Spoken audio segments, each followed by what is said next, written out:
इस विभाग से आई हुई नई भर्ती उप निरीक्षक आशु लिपिक यानी कि एसआई स्टेनोग्राफर के बारे में, जिसका ग्रेड पे 4200 है।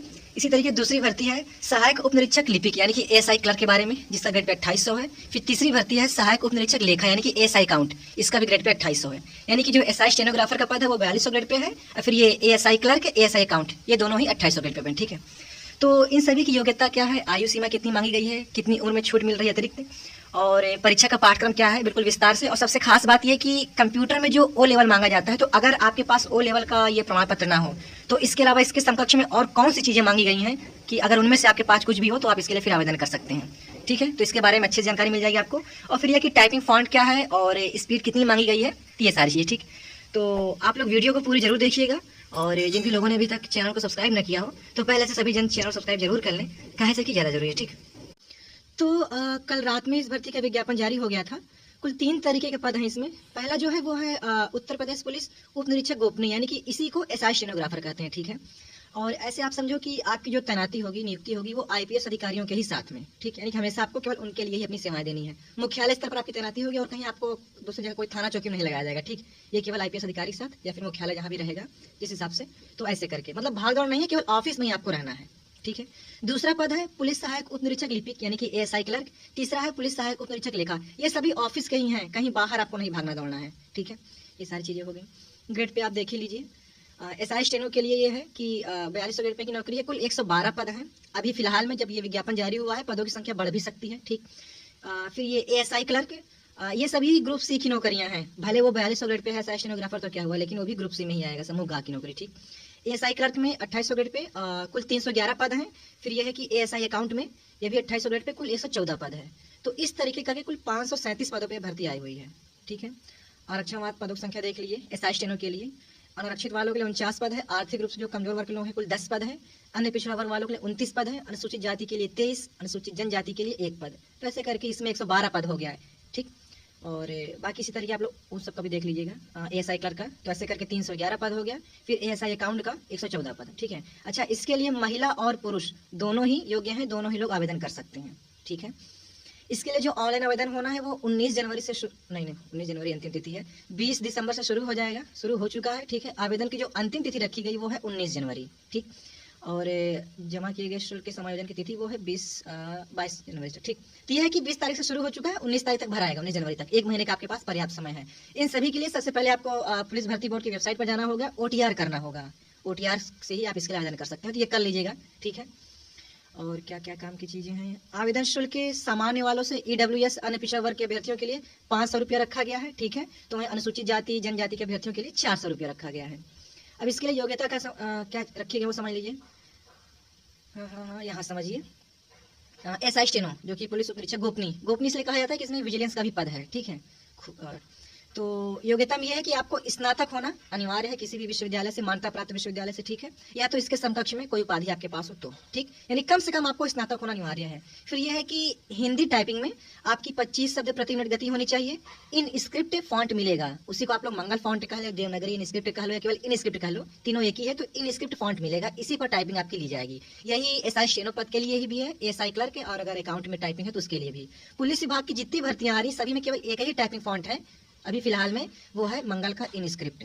ठीक है, तो हिंदी में आपकी जो स्पीड होनी चाहिए टाइपिंग में वो 25 होनी चाहिए, और अंग्रेजी में जो होनी चाहिए वो 30 की स्पीड होनी चाहिए। ठीक है, फिर इसके बाद शॉर्ट हैंड, केवल हिंदी शॉर्ट हैंड वालों के लिए भर्ती है, तो उसमें आपकी न्यूनतम जो गति होनी चाहिए 80 शब्द प्रति मिनट, ये हो गया। ठीक, अब कंप्यूटर वाला तामझाम क्या है समझ लीजिए कि जिनके पास ओ लेवल हो तो अच्छी बात है, जिनके पास ओ लेवल अगर ना हो तो अभी आखिरी में आपको बताऊंगा सभी के बारे में बताने के बाद कि अगर इनमें से आपके पास क्या क्या चीजें हो तो आप लोग इसके लिए आवेदन कर सकते हैं। ठीक, तो ये एसआई स्टेनो की बात हो गई कि आपको स्नातक होना अनिवार्य है।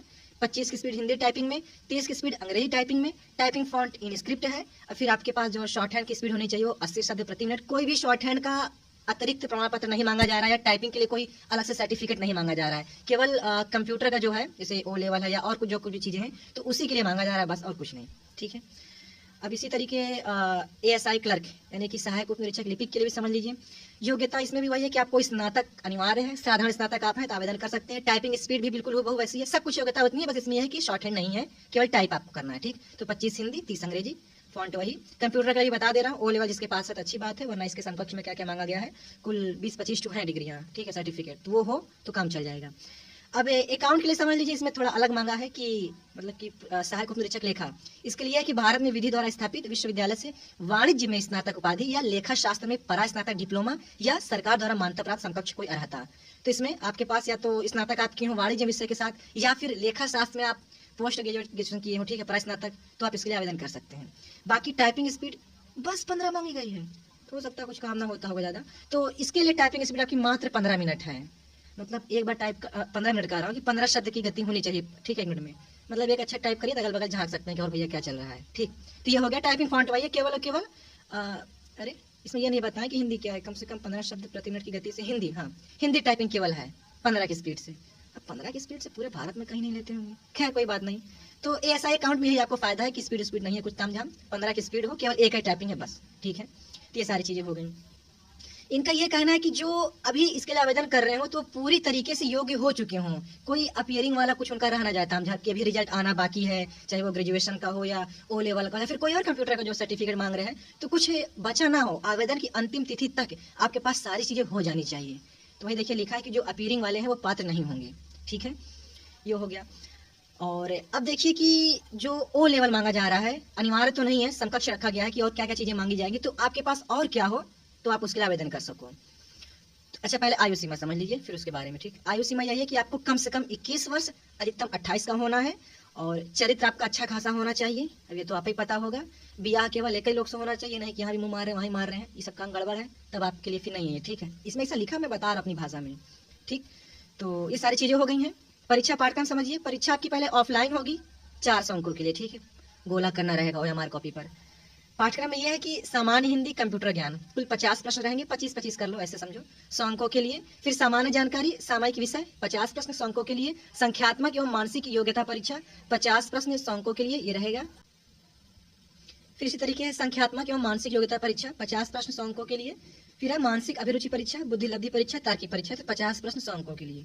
तो 400 अंकों की परीक्षा हो गई, कुल 200 प्रश्न रहेंगे। और सबसे खास इसमें क्या, ये समझिए, इनका ये कहना है कि प्रत्येक विषय में 35% अंक और कुल का 40% अंक प्राप्त करने में विफल रहने वाले अभ्यर्थी भर्ती के लिए पात्र नहीं होंगे। अब इसका मतलब क्या है, अब ऐसे समझिए जैसे कि सामान्य हिंदी कंप्यूटर ज्ञान है, सामान्य हिंदी के 25 प्रश्न है, तो इस 25 का 35% आपको अंक लाना ही लाना है, उससे कम रहेंगे तो आप बाहर, फेल।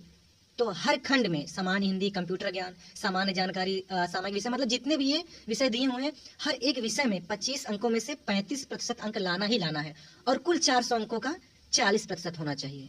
समझ में आ गया? हाँ ठीक है। ये सारी चीज़ें हो गई। परीक्षा आपकी ऑफलाइन है, और हाँ गोला करना रहेगा, ठीक है। और कोई भी ऋणात्मक अंकन नहीं रखा गया है, निगेटिव मार्किंग नहीं है, ध्यान दीजिएगा, ठीक। ये सारी चीज़ें हो गई। और क्या बताना है आपको, ये तो नॉर्मलाइजेशन की प्रक्रिया है, कैसे क्या कुछ होगी, ऑफलाइन होगा, सब एक ही दिन निपट जाएगा। अब आइए हम लोग सीधे बात कर लेते हैं। अच्छा, लंबाई ऊंचाई समझ लीजिए पहले, क्योंकि ये भी तो है ना, शारीरिक मानक परीक्षा में भी होगा आपका। तो इसमें यह है कि पुरुषों के लिए जो लंबाई मांगी गई है, सामान्य और अन्य पिछड़ा वर्ग और अनुसूचित जाति के पुरुष अभ्यर्थियों के लिए न्यूनतम ऊंचाई 163 सेंटीमीटर होनी चाहिए। जो जवान लड़के हैं उनकी लंबाई जनरल OBC SC वालों के लिए 163 सेंटीमीटर होनी चाहिए। तो वहीं अनुसूचित जाति के जो पुरुष अभ्यर्थी हैं उनके लिए 156, ठीक है। ये लंबाई की बात चले तो अपना फीता उतना नाप लीजिएगा। सीने की बात करूं, चाहे वो सामान्य हो, अन्य पिछड़ा वर्ग और फिर अनुसूचित जाति, इनके लिए 77 सेंटीमीटर बिना फुलाए, और फुलाने पर 82 सेंटीमीटर का सीना आना चाहिए, ठीक। तो वहीं अनुसूचित जाति के लिए 75-80 है, ऐसे करके, ठीक। महिलाओं के लिए क्या है समझ लीजिए कि महिलाओं के लिए जो लंबाई होनी चाहिए, सामान्य, अन्य पिछड़ा वर्ग, अनुसूचित जाति, इनके लिए 150 सेंटीमीटर, तो वहीं अनुसूचित जाति की महिलाओं के लिए 145 सेंटीमीटर, ठीक। वजन भी महिलाओं के लिए मांगा है कि न्यूनतम 40 किलो होना चाहिए। ये सारी चीज़ें हैं, ठीक। तो ये हो गया। फिर मतलब कि लिखित परीक्षा की बहुविकल्पी वाली हो जाएगी, उसके बाद यही डॉक्यूमेंट वेरिफिकेशन, शारीरिक मानक परीक्षण होगा, फिर उसके बाद टाइपिंग शॉर्ट हैंड के लिए बुलाएंगे, तो वही सारी चीज़ें लिखी हुई हैं, ठीक है। अब ये समझ लीजिए कि कंप्यूटर में क्या क्या चीज़ें आपके पास होनी चाहिए। आवेदन की अंतिम तिथि तक नए जाति प्रमाण पत्र, निवास प्रमाण पत्र होना चाहिए। ये विज्ञापन लिखा हुआ है, वीडियो काफी लंबी हो रही है तो आप लोग खुद से भी देख लीजिएगा। अनुसूचित जाति को 5 वर्ष की छूट मिल रही है आयु में, अनुसूचित जनजाति को भी 5 वर्ष, अन्य पिछड़ा वर्ग को भी 5 वर्ष। इसी तरीके फिर आर्थिक रूप से इनके लिए कुछ नहीं है। स्वतंत्रता संग्राम सेनानी के लिए ऐसी कोई छूट नहीं है। भूतपूर्व सैनिकों के लिए 3 वर्ष। तो आप लोग इसको पढ़ लीजिएगा क्योंकि वीडियो काफी लंबी हो रही है, समझ जाएंगे, ठीक है। और ये भी लिखा है कि जो जाति प्रमाण पत्र आप लगा रहे हैं या निवास लगा रहे हैं तो कब से कब तक का बना होना चाहिए, इसका जरूर ध्यान दीजिएगा। फिर बाद में अगर बहुत पुराना है या इनके मानक के अनुरूप ना रहा तो फिर कोई मतलब नहीं रहेगा, नियुक्ति के समय आपको फिर निकाल देंगे, कुछ सुनवाई होगी नहीं, क्योंकि जो आवेदन की शर्तें हैं उसके अनुरूप ही आपको होना ही होना है। ठीक है, इसको आप लोग अच्छे से पढ़ लीजिए कि कौन सा कागज कब तक का होना चाहिए। तो ये दुनियादारी बातें बहुत हो गई। अब आइए हम लोग सीधे बात कर लेते हैं कंप्यूटर सर्टिफिकेट के बारे में। अच्छा, परीक्षा पाठ्यक्रम भी आप लोग देख लीजिएगा, विस्तार से इसमें दिया ही हुआ है वेबसाइट पर कि हिंदी में क्या पूछेगा या जीके में क्या पूछेगा या फिर बाकी चीज़ें। ठीक, अब देखिए, जिनके पास ओ लेवल हो तो अच्छी बात है, ओ लेवल ना हो तो अच्छा, ये कुछ धुंधला दे रहा है क्या, मैं आपको दूसरी PDF खोज के दिखा रहा हूँ, 1 मिनट। ये एक 2022 में ओ लेवल की समकक्षता को लेकर के एक शासनादेश जारी हुआ था।